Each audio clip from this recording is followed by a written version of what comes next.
हाय दोस्तों, मेरा नाम शेखर है। मैं आप सभी को India TV the story box channel में हार्दिक अभिनंदन करता हूँ। एक बार फिर आप सभी के लिए एक खूबसूरत कहानी लेकर आया हूँ।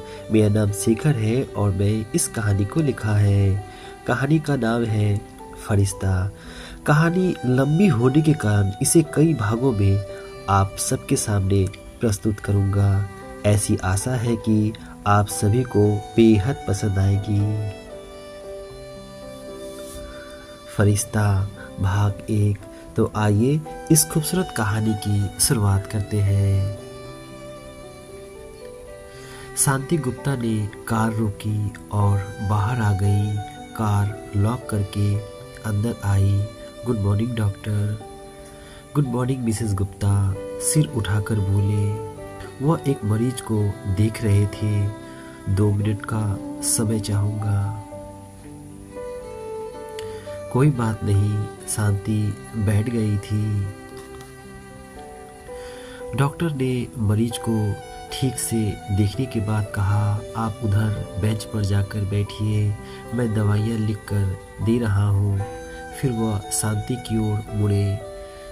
मैंने सरिता का पूरी तरह चेकअप कर लिया है मिसेस गुप्ता, सारे टेस्ट भी करा लिए हैं। देखने में उसे कोई भी बीमारी नहीं है। मुझे शक है उसकी बीमारी का संबंध दिल से है।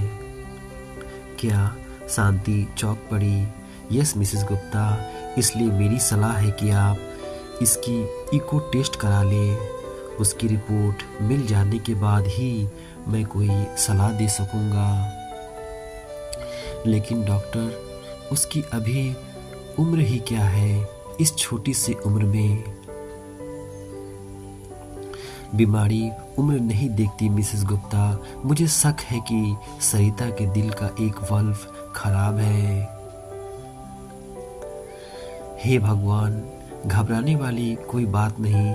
आजकल वाल्व खराब हो जाना तो आम बात हो गई है, लेकिन किस स्टेज तक खराब हो चुकी है उसे इको टेस्ट के बाद ही जाना जा सकता है। अगर खराबी मामूली है तो रिपेयर किया जा सकता है। अगर एकदम बेकार हो चुका है तो उसे बदल दिया जाएगा।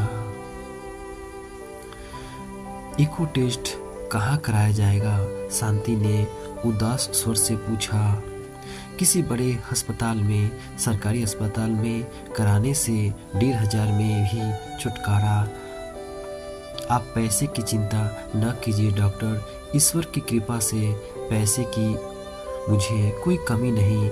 मेरी बच्ची ठीक हो जाए, यही मकसद है मेरा। तो फिर मैं आपको एक खत लिखकर दे रहा हूँ। इसे लेकर आप प्रशांत नर्सिंग होम चले जाइए। वहाँ ऑपरेशन की तारीख और समय। ऑपरेशन होगा? शांति ने कांपते स्वर से पूछा। जी हाँ, बिना ऑपरेशन वाल्व के बारे में कैसे जाना जा सकता है? ठीक है, लिख दीजिए, भरे गले से बोली वह। डॉक्टर कपूर अपने लेटर पैड पर कुछ लिखते चले गए थे। शांति गुप्ता 55 वर्ष की एक खूबसूरत और साहसी महिला थी। पहले मुंबई में रहती थी। पति की असमय मौत के बाद वहाँ की सारी जायदाद बेचकर दिल्ली में आकर बस गई थी। यहाँ आकर अपने रेडीमेड वस्त्र बनाकर बाहर भेजने को व्यापार शुरू किया था। तकदीर ने खुलकर साथ भी दिया। देश में ही नहीं, उसके वस्त्र विदेश में भी जाने लगे। सरकार ने भी भरपूर सहयोग दिया, क्योंकि देश के लिए कीमती विदेशी मुद्रा अर्जित कर रही थी। बढ़ती मांग को पूरा करने के लिए उसने नोएडा में एक कारखाना खोल लिया। अब कपड़े यही बनने लगे थे। कुछ अच्छे किस्म के डिजाइनर रख लिए थे। धन की वर्षा हो रही थी। लक्ष्मी पूरी तरह मेहरबान थी उस पर। ईस्ट ऑफ कैलाश में उसका शानदार बंगला था। वहाँ वह अपनी बेटी सरिता के साथ रहती थी। सरिता 20 वर्ष की अति सुंदर युवती थी। अंग अंग में मादकता फूट रही थी। आंखें तो बेहद खूबसूरत थी। एमए में पढ़ रही थी। विषय था अंग्रेजी। इस समय वह लॉन में बैठी धूप का आनंद ले रही थी। अचानक कार के हॉर्न का स्वर सुनकर वह चौंक पड़ी। मुड़कर गेट की तरफ देखने लगी। दरवान गेट खुल रहा था। शांति की मारुति कंपाउंड में आकर खड़ी हो गई। हाय मम्मी, सरिता ने हाथ हिलाकर कहा। लेकिन शांति ने कोई जवाब नहीं दिया। चेहरे पर गंभीरता छाई हुई थी। कार से निकलकर वह भी लॉन में आ गई और सरिता के सामने वाली कुर्सी पर आकर बैठ गई। क्या बात है मम्मी, काफी सीरियसली लग रही हो। डॉक्टर कपूर के पास गई थी। ओह, सरिता अपनी माँ की गंभीरता समझ गई। क्या बोले वह। शांति ने कुछ भी नहीं छुपाया, सारी बात बता दी। वहाँ से प्रशांत नर्सिंग होम गई। डॉक्टर सिंधी है वहाँ का इंचार्ज, उससे मिली। आज 3 तारीख है, 7 को तुम्हारा इको टेस्ट होगा, 6 तारीख को तुम्हें भर्ती कर दूंगी। सरिता कुछ न बोली। वह अपनी माँ की आज्ञाकारी बेटी थी। जानती थी कि उसकी माँ ने बड़े दुख देखे हैं, आज भी दुखी है। पति की मौत हो चुकी है और 2 जवान बेटी भी खो दिए हैं। एक वही थी जिसे जान से बढ़कर चाहती थी। आज फैक्ट्री नहीं जाओगी? सरिता ने पूछा। नहीं बेटी, आज मन उदास है, फोन करके मैनेजर को समझा दूंगी, शांति ने दुखी स्वर से कहा। मैनेजर के रूप में तुम्हें ठाकुर अंकल बहुत अच्छे मिल गए हैं, सरिता मुस्कुराई। ठीक कहती हो बेटी, ठाकुर साहब वाकई एक मेहनती और ईमानदार व्यक्ति है। मेरी अनुपस्थिति में वह सारा काम संभाले रहते हैं। मैं भी उन्हें कभी नौकर नहीं समझा, पूरा सम्मान देती हूँ। मुझे तो बहुत चाहते हैं, सरिता मुस्कुराते हुए कहा था। मैं जरा एक फ़ोन करके आती हूँ। शांति अंदर चली। सरिता इको टेस्ट के बारे में सोचती चली गई थी। 6 तारीख को सरिता नर्सिंग होम में भर्ती हो गई। ऑपरेशन तो कल होना है मम्मी, तुम रात में यहाँ रुककर क्या करोगी? तुम्हें अकेला छोड़ने का मन नहीं करता बेटी। इस दुनिया में मेरे 2 भाई हैं, फिर भी किसी को भैया कहने के लिए तरस गई हूँ। सरिता का स्वर भीग उठा। अगर वो होते तो इस समय कितने काम आते। उसकी आंखें छलक उठी। मेरे दिल से पूछो बेटी, माँ हूँ मैं। तेरी डैडी की मृत्यु के बाद मर्द बनकर कारोबार चला रही हूँ। दोनों की याद आते ही दिल खून के आंसू रोने लगता है। मोहन तो डॉक्टर था, उस पर तो बड़ा अन्याय किया था। डैडी ने नंगे पैर ही घर से निकाल दिया था। मम्मी, आपने भी उसका साथ नहीं दिया था।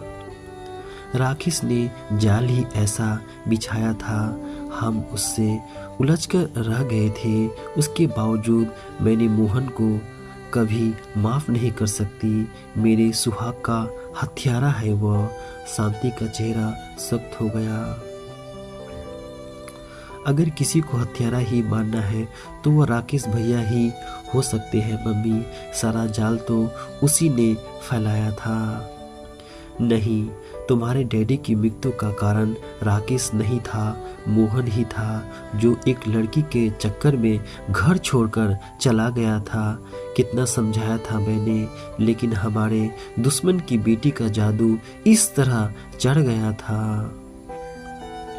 डैडी और पंडित जी की दुश्मनी किस बात से हुई थी मम्मी?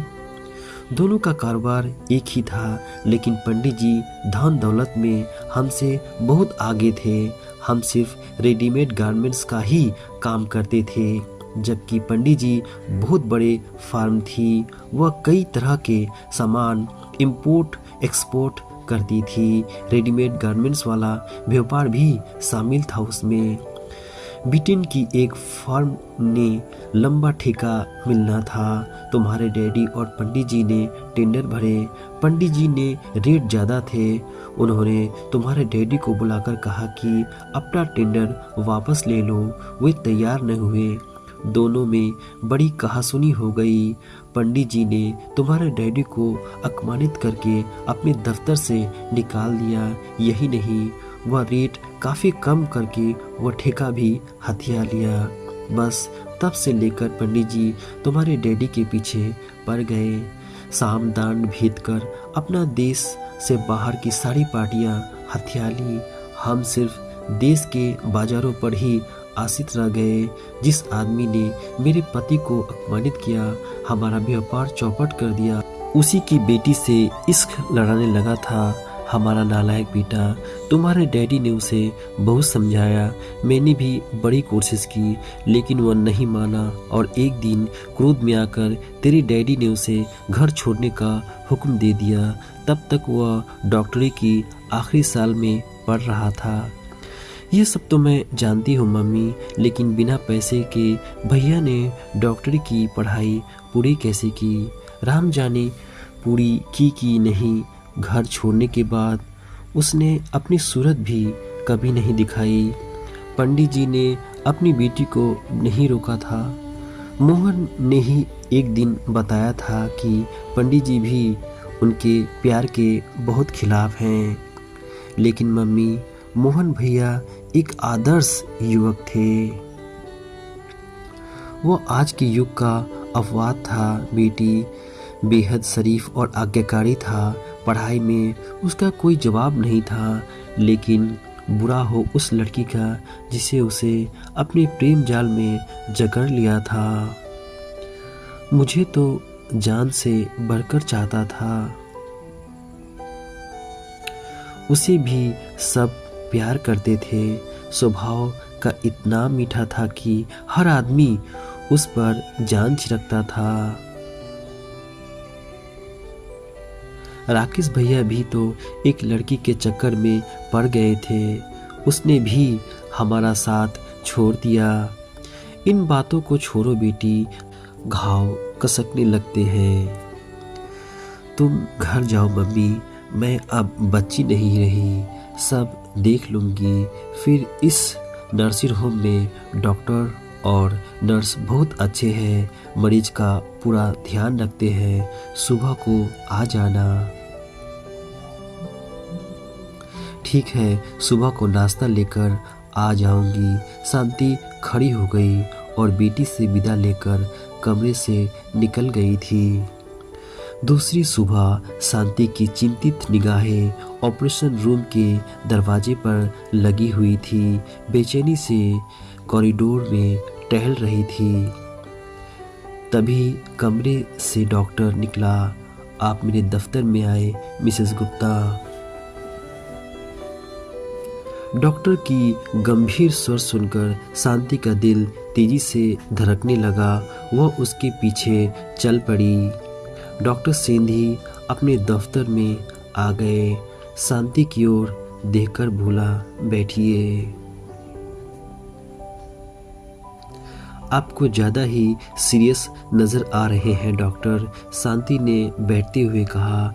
आपकी बेटी के 2 वल्व खराब है मिसेस गुप्ता। एक तो बिल्कुल बेकार हो चुके हैं, उसे बदलना होगा। हाँ, दूसरा रिपेयर किया जा सकता है। शांति की आंखें भर उठी। आप अपनी बेटी को बड़े समय पर लाई हैं। देर करने पर कुछ भी हो सकता था। खैर, मैं आपको इको टेस्ट की रिपोर्ट के साथ कुछ दवाइयाँ भी लिखकर दे रहा हूँ। आप डॉक्टर कपूर से कंसल्ट कर लें। ऑपरेशन होने तक पेशेंट को वे दवाएं देती रहनी है। वैसे घबराने वाली कोई बात नहीं। आपकी बेटी 100% ठीक हो जाएगी। मैं अपनी बेटी को ले जा सकती हूँ? प्रश्न नहीं उठता। इको ऑपरेशन हुआ है, कम से कम 1 सप्ताह तो उसे यहीं बेड रेस्ट लेना होगा। हाँ, अगर उससे जाकर मिल सकती है। वैसे वह बेहोश है और 2 घंटे से पहले होश नहीं आने वाला। शांति अपनी आंखें पोंछने लगी। अब आप मुझे 1 घंटे का समय दीजिए, इस बीच में रिपोर्ट तैयार कर लूँ। शांति खड़ी हो गई। करीब 1 घंटे इंतज़ार के बाद जब शांति सरिता के कमरे में आई, अपनी बेटी की हालत देखकर उसका कलेजा मुंह में आ गया।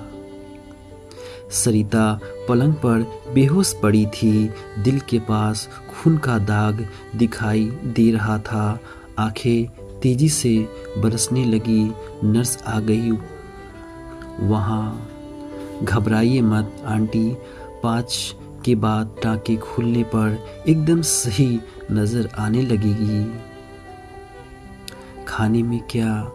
आप सिर्फ जूस ही देना है, केला, सेब, फल और जूस। परसों से आप इसे हल्का खाना दे सकती हैं। शांति वहीं कुर्सी पर बैठ गई। होश कब आएगा? 2-3 घंटे तो लग ही जाएंगे, नर्स बोली, लेकिन आप बेफिक्र रहें, डॉक्टर ने यहाँ मेरी ड्यूटी लगाई है, मैं इसका पूरा ध्यान रखूँगी। थोड़ी देर बाद शांति उठकर डॉक्टर सिंधी के दफ्तर में आ गई।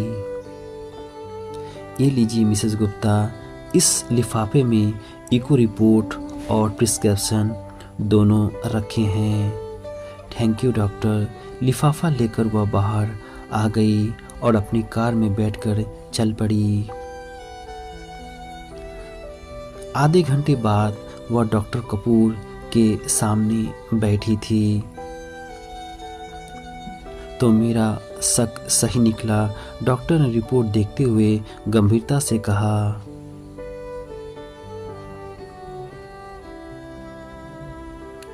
अब मुझे क्या करना होगा डॉक्टर? मैं आपका फैमिली डॉक्टर हूँ मिसेस गुप्ता, और जानता हूँ कि पैसे आपके लिए कोई समस्या नहीं। वैसे तो वल्व यहाँ भी बदला और रिपेयर किया जा सकता है, लेकिन बेंगलोर में एक काफ़ी बड़ा नर्सिंग होम है, गुप्ता नर्सिंग होम। वहाँ का इंचार्ज है डॉक्टर ML गुप्ता। देश का सबसे काबिल सर्जन माना जाता है। Doctor ML Gupta. शांति चौंक पड़ी। जी हाँ, लंदन रिटर्न है वो। उसने ऐसे केस की ठीक किए हैं जिसे बड़े से बड़े डॉक्टर जवाब दे चुके थे। मेरी सलाह है कि आप सरिता को वहीं ले जाएं। उसका पूरा नाम क्या है डॉक्टर? पूरा नाम तो मैं नहीं जानता मिसेस गुप्ता, लेकिन इतना ज़रूर कह सकता हूँ कि हार्ट सर्जरी में उसका कोई जवाब नहीं। आप उसके नाम पत्र लिखकर। ऐसा संभव नहीं है मिसेस गुप्ता, मुझे बाकायदा पत्र लिखकर तारीख लेनी होगी। बहुत बिजी डॉक्टर है वह। तारीख 3 महीने बाद दे या 6 महीने बाद की, ये उस पर निर्भर करता है। इस रिपोर्ट की फोटोकॉपी भी भेजनी होगी। उसकी उम्र क्या होगी डॉक्टर? मैं उनसे कभी मिला नहीं। आप उसमें कुछ ज़्यादा ही दिलचस्पी ले रही हैं। कोई विशेष बात है? ऐसी कोई बात नहीं, शांति ने उदास स्वर से कहा। पैसा ज़रूर खर्च होगा, लेकिन सरिता एकदम नॉर्मल हो जाएगी, इस बात की गारंटी मैं लेता हूँ। पैसे की कोई परवाह नहीं डॉक्टर, मैं अपनी बच्ची को एकदम निरोग दिखना चाहती हूँ।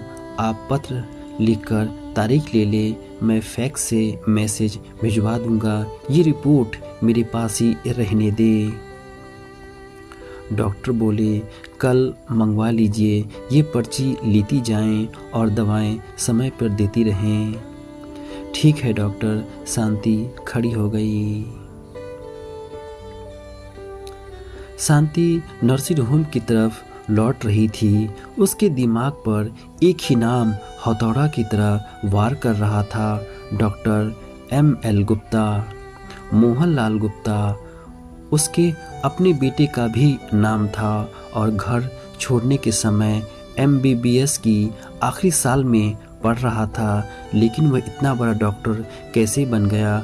डॉक्टर कपूर ने बताया कि वह लंदन रिटर्न है। लंदन की पढ़ाई के लिए उसके पास पैसे कहाँ से आया?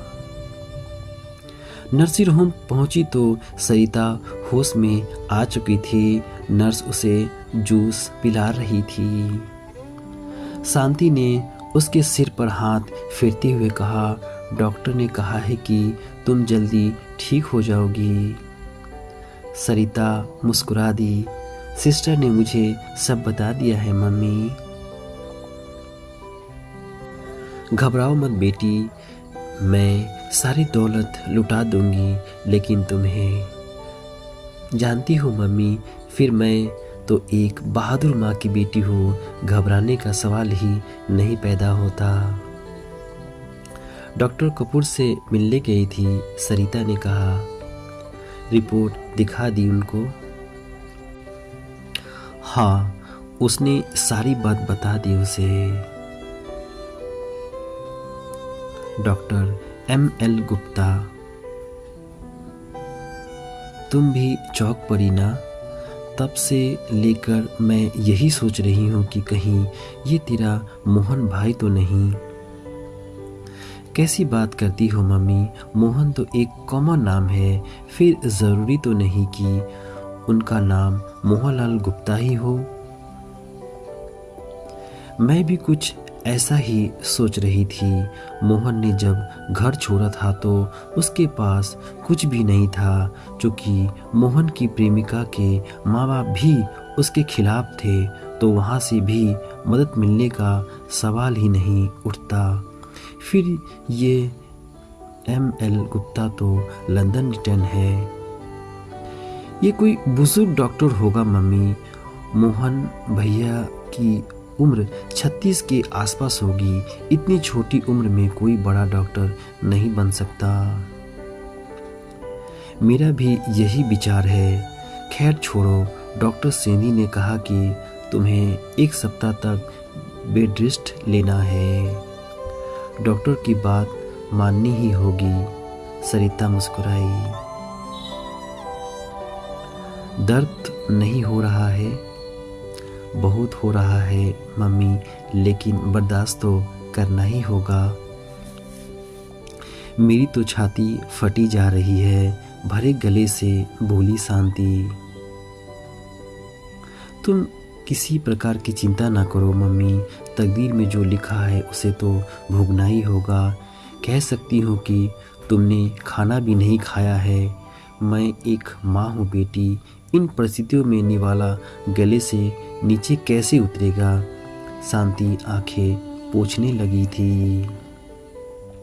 अब तुम जाओ मम्मी, यहाँ नर्स है ना, पहले जाकर कुछ खा लेना, तब जाना कारखाना।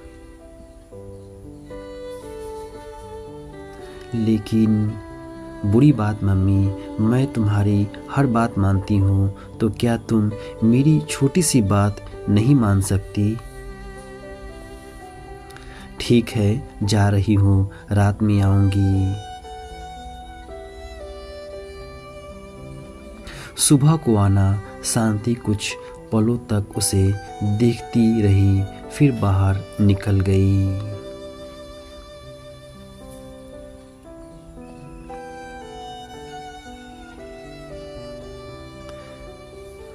हम कहानी का भाग 2 जल्द से जल्द लेकर आप सभी के सामने प्रस्तुत होंगे। तब तक अपने दोस्त और कहानी के हमसफ़र शेखर को इजाज़त दीजिए। अपना ख्याल रखिए। धन्यवाद दोस्तों। फिर मिलता हूँ इसी कहानी की दूसरी कड़ी में।